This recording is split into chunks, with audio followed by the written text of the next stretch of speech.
Bonjour, aujourd'hui on va résoudre une équation avec deux racines carrées. Je vous propose une, la voici. On va jeter un coup d'œil sur un raisonnement qu'on tient un peu partout. Et puis après on passera à une résolution plus rigoureuse par la suite. Bien. Alors, le raisonnement contient généralement pour résoudre une telle équation consiste à dire que puisque j'ai des racines carrées, par exemple ici, racine carrée de x carré moins 3x, plus 3x moins 5, ben il faut que, je vais l'appeler A, ça je l'appelle B, et donc, à cause de la racine carrée, on doit avoir A positif. Ce qui revient à résoudre une équation de second degré. Donc, il faut calculer le delta, etc., etc. Et on trouve un domaine D1. Je fais le calcul à ta place, tu peux toujours le vérifier. Ensuite, comme j'ai une deuxième racine carrée de B ici, ben, il faut que le B soit aussi positif. Rebolote, il faut résoudre encore une fois une équation de second degré et arriver finalement à un domaine que j'appellerai D2. Pour remarquer une chose, c'est que A positif ou B positif, ça revient finalement à chercher le domaine de définition d'une fonction racine carrée. On reviendra sur ce point parce que, en fait, le domaine de définition sert à étudier une fonction. Ici, on est en face d'une équation. Ce n'est pas pareil. Bien. Bon, ça a l'air raisonnable, si vous voulez. C'est-à-dire que si je trouve des solutions telles que A soit négatif, ben, mon équation n'aurait pas de sens. De même pour B. Si on regarde encore plus quoi. Je dirais que ici, j'ai une différence de deux nombres. Et là, dans le deuxième membre, j'ai un 2 qui est positif. Donc, pour que mon équation ait un sens, il faut que cette différence soit positive. Autrement dit, racine de A doit être supérieure à racine de B. Ce qu'on a là. Cela implique, grâce à la croissance de la fonction carrée pour les nombres positifs, ça revient à dire que A est supérieur ou égal à B. Donc, une troisième équation à résoudre. On tombe sur un domaine D3. Très bien. Mais maintenant, je vois que mes solutions doivent être à la fois dans D1 et dans D2 et dans D3. Comme j'ai et partout, ça veut dire que le domaine que je cherche doit être égal à l'intersection de D1, D2 et D3. On trouve un domaine que voici. Donc, toujours pour ce raisonnement, on dit que pour x, pour tout x appartenant à D, ici, j'obtiens une équation à partir de la première qui est 3x carré plus 10x moins 21 est égal à 0. Alors, pour passer de là à là, bon, soit vous élevez au carré les deux membres de l'équation de départ, et puis comme il vous reste encore une racine carrée, il faut encore élever au carré. Sinon, vous pouvez toujours utiliser la quantité conjuguée. Dans tous les cas, vous tombez sur une équation qui est donc 3x carré plus 10x moins 21 égale à 0. Là, on va résoudre cette équation de second degré. Je ne fais pas le détail du calcul, mais en tout cas, les calculs, je les fais moi-même à ta place, encore une fois. Je ne veux pas t'entraîner dans des calculs qu'on verra en plus qui ne servent à rien. Je vous le dis de suite. On trouve deux solutions, x1 égale à ça, x2 égale à ça. Bien. Alors, normalement, avec toutes ces équations que j'ai résolues auparavant, en principe, je dois avoir des solutions qui ne peuvent être que dans ce domaine D. Bien, ben on voit que x2 c'est 1,46 à peu près. Bon, D2, pardon, x2 n'appartient pas à D. Donc automatiquement, je barre cette solution. Maintenant pour x1, bon, on trouve une valeur approchée égale à moins 4,7936. Je vais voir si celle appartient à D.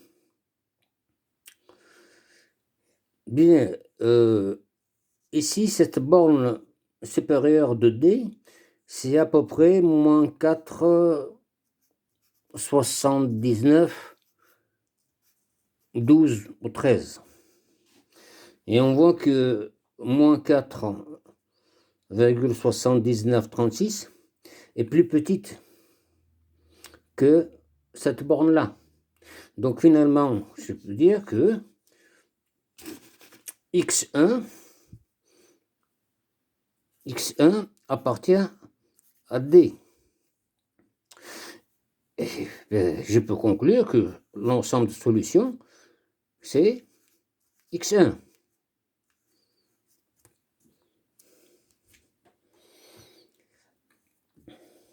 On est presque sûr, hein, avec tout ce travail, ben, normalement, toutes mes solutions doivent être dans ce domaine. Il n'y a pas d'erreur de calcul, tu peux toujours vérifier, il n'y a pas d'erreur. Bon, mais si on pense à reprendre cette valeur et remplacer x par cette valeur dans l'équation de départ, eh bien, je ne trouve pas l'égalité.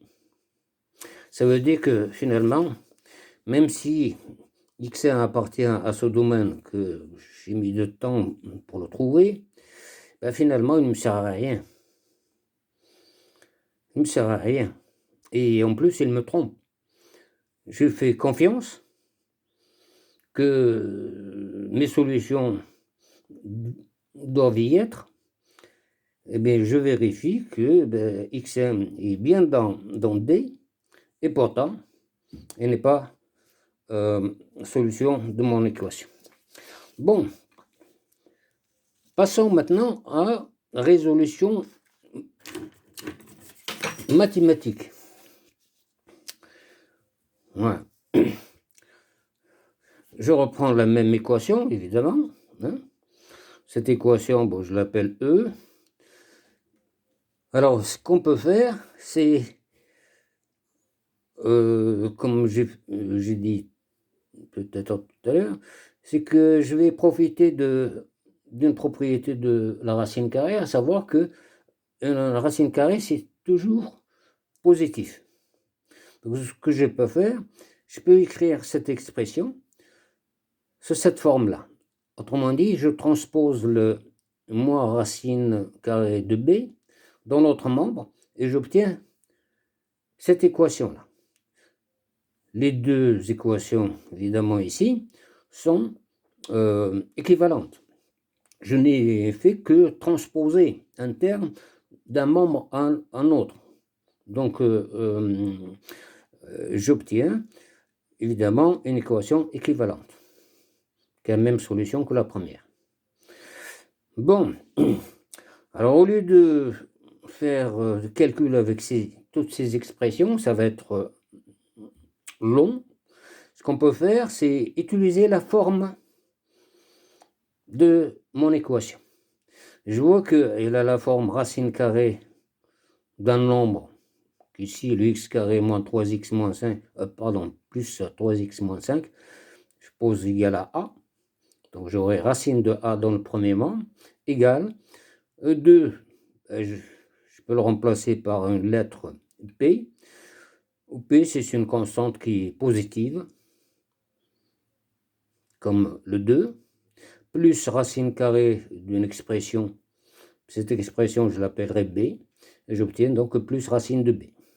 Voilà, cette équation, c'est la même ici, sauf que c'est dans le cas vraiment général. Bien, alors regardons maintenant cette équation-là. Je vois que du moment que les deux membres sont de même signe, mon équation E a un sens, quel que soit x dans R. C'est-à-dire toutes les solutions que je vais trouver, vont satisfaire cette égalité-là sans aucun souci. Bien, alors je suppose donc, pour résoudre cette équation, je suppose qu'elle est déjà des solutions. Et donc, je peux élever les deux membres au carré, et j'obtiens donc A est égal à P au carré plus B plus 2P racine de B. Ça, c'est le carré de P plus racine de B. Très bien. Maintenant, je me pose la question, est-ce que les solutions de E', cette deuxième équation, sont aussi solutions de l'équation de départ? Bien, si on regarde cette expression ici, je vois que là c'est un carré plus B plus 2P plus racine de B doit être positif puisque je suppose que mon équation E' est des solutions. Sous cette hypothèse, ça veut dire que racine de B existe, et donc B existe.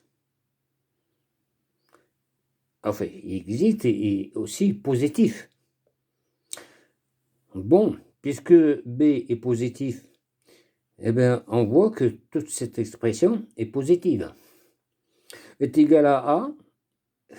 Bon, comme les valeurs d'x que je vais trouver sont solution de cette équation, A il doit être aussi positif.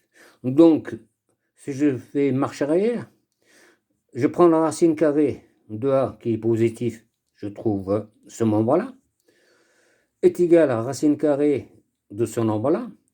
Vous remarquez une chose, que ce nombre-là n'est autre que P plus racine de B au carré. Donc si je prends la racine carrée d'un carré, j'obtiens la valeur absolue de ce nombre-là. Or ce nombre-là, il est positif, puisqu'on s'est posé que B est positif. Et donc la valeur absolue de la racine carrée de ce nombre, ça va être exactement P plus racine de B. Autrement dit, les solutions de E' sont aussi solutions de E. Et donc, je peux mettre équivalence. Dans un sens, j'ai élevé au carré. Eh bien, si je pars de deux nombres qui sont égaux, évidemment, leurs carrés sont égaux. Et donc, les solutions de E sont bien solutions de E'. Et là, on vient de voir que si je fais la réciproque, en quelque sorte, si je pars de E', ben, je vois que je tombe exactement sur l'équation de départ. Autrement dit, les solutions de E' sont aussi solutions de E, d'où l'équivalence. Cette expression-là, ben, je vois qu'elle contient encore une racine carrée. Bon, c'est classique. Je vais isoler cette racine dans un membre. Je transpose le p au carré du côté de A et je fais pareil pour le b. Et j'obtiens, dans un membre seul, j'aurai 2p racine de b égale à A moins b moins p au carré que j'ai transposé dans l'autre membre. Je ne fais que transposer des termes d'un membre à l'autre.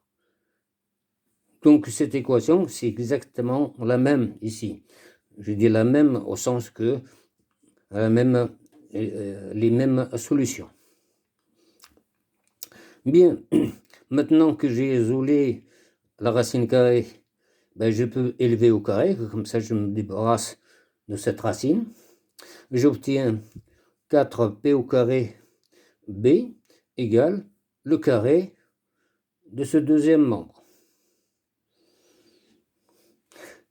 Mais cette équation-là n'aurait de sens que si, évidemment, le deuxième membre est positif. Pourquoi?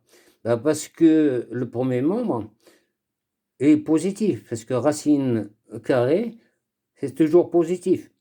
Le P, on a supposé positif, donc le premier membre positif, et donc, pour que mon équation E' ait un sens, il faut que le deuxième membre soit de même signe, ben ici, positif. Et donc là, c'est une condition, puisque quand j'élève au carré, si c'est négatif, ben le signe moins disparaît, et j'aurai des solutions de cette troisième équation qui ne seront pas solutions de la première. Donc, je peux élever au carré les deux membres, mais je rajoute la condition, à savoir que le deuxième membre doit être positif. Pourquoi je mets cette condition? Ben parce que je ne connais pas le signe de cette expression. A moins B moins P au carré, impossible de savoir son signe. Mais tout ce que je sais, c'est que il doit être de même signe que le premier membre pour que mon équation E' ait un sens. Cette condition-là, ben c'est ce qu'on appelle le domaine de validité de mon équation. À cause de l'équivalence, ben ce domaine de validité, il est aussi domaine de validité de mon équation de départ. Bien.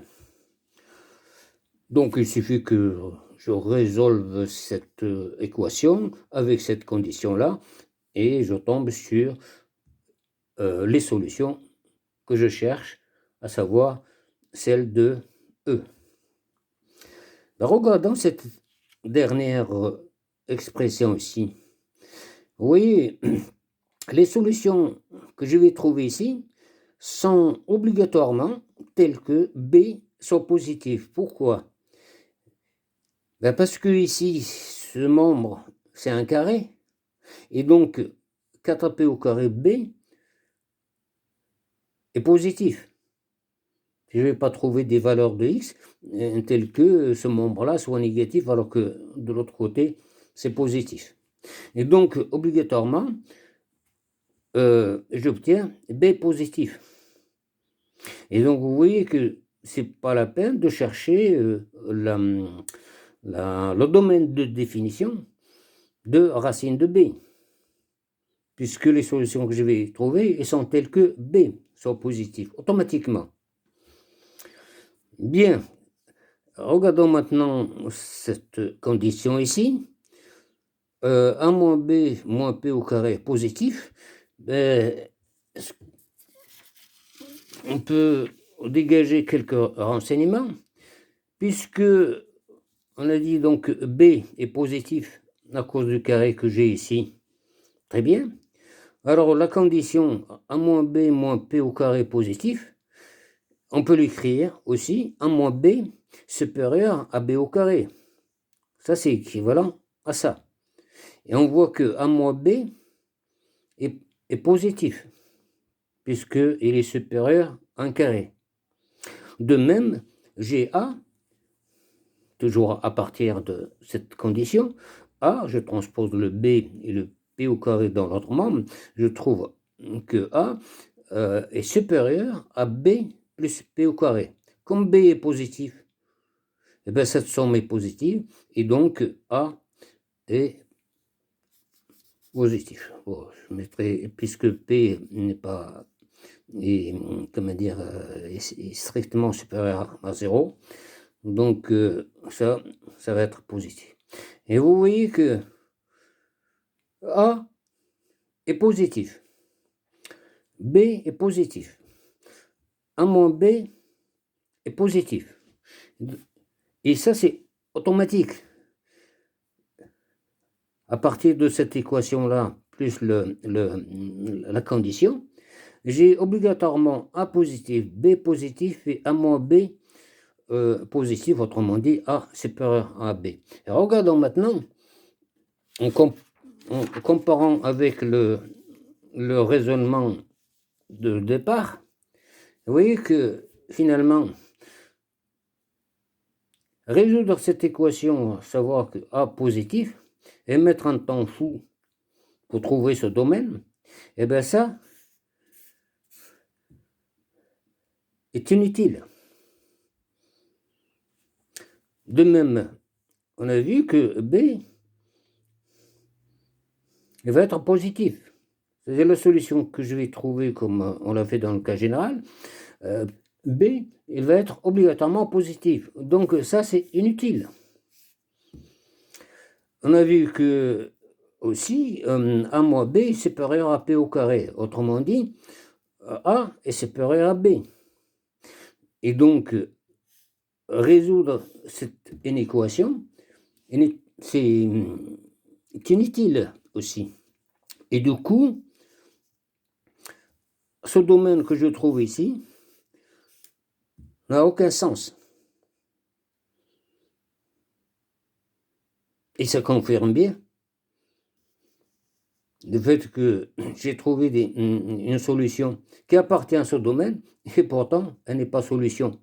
Donc, ça confirme bien que ça ne vaut rien. Très bien. Revenons maintenant à notre équation de départ. Voilà, donc on est là. Donc, on va résoudre cette équation-là. Et les solutions que je vais trouver avec cette condition, ils seront obligatoirement solutions de mon équation de départ. Bon, tout ça, on l'écrit tel quel, là, c'est sur la copie, hein, à condition de remplacer A par l'expression qu'on vous donne. Ici, c'est x carré plus 3x moins 5, etc. Hein. De même pour B. Et le P, là, je remplace par la valeur. Ça peut être 2. Si c'était 3, je mettrais 3, etc. Et donc, ici, pour notre équation, que comme A, c'est cette expression, et B est celle-là, et donc, je dois avoir A moins B moins P au carré, ça équivaut à moins 2x. L'x carré disparaît, et j'aurai moins 2x. Moins 5 moins 1, ça fait moins 6. Moins P au carré, bon, P ici c'est 2. P au carré c'est 4. Et elle doit être positive. Et donc, je dois trouver x inférieur ou égal à moins 5. Une condition, une équation qui se résout sans passer par le delta ou autre. Oui, la seule équation que j'ai utilisée ici, c'est celle-là. et qui me donne directement x inférieur à moins 5. Très bien. Bon, maintenant, il faut que je résolve cette équation avec la condition que x doit être inférieur à moins 5. Bon, je remplace b par son expression, b j'obtiens 4 p au carré, donc 4 fois 4, 16, facteur de b, donc qui est x carré plus 5x plus 1 égale le carré de a moins b moins p au carré. Bon, ben ici, ça fera moins 2x moins 10. Je mets un 2 en facteur, ça fera donc 2 facteur de moins x moins 5 au carré. Et là, je mettrai 4 aussi, hein, parce que j'ai mis tout ça au carré. Je simplifie par 4, etc. Bon, et je transpose les x dans le même membre que le premier. Et on tombe sur une équation qui est 3x carré plus 10x moins 21. X est égal à 0. On cherche le delta, etc. Bon, on trouve deux solutions. x1, alors x1, ben c'est les mêmes, comment dire, les mêmes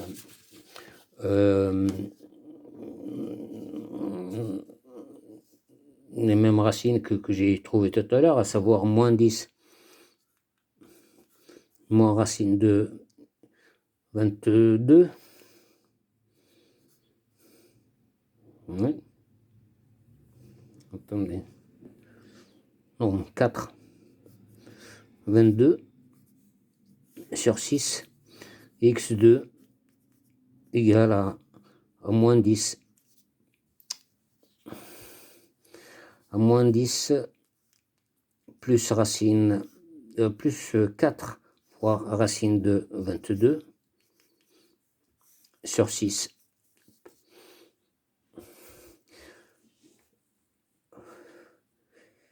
Cette solution-là est positive, on a vu tout à l'heure que c'est aux alentours de 1,46. Bon, elle n'est pas inférieure à 5, donc ça c'est supérieur à moins 5, pardon. Donc, n'est pas solution. X1, c'est à peu près moins 4,79 36.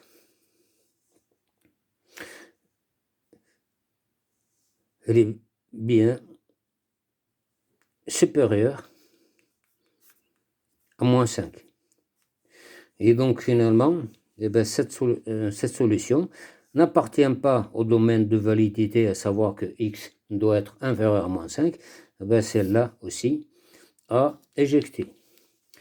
Et j'obtiens l'ensemble de solutions S égale à ensemble vide. Voilà. Je vous remercie.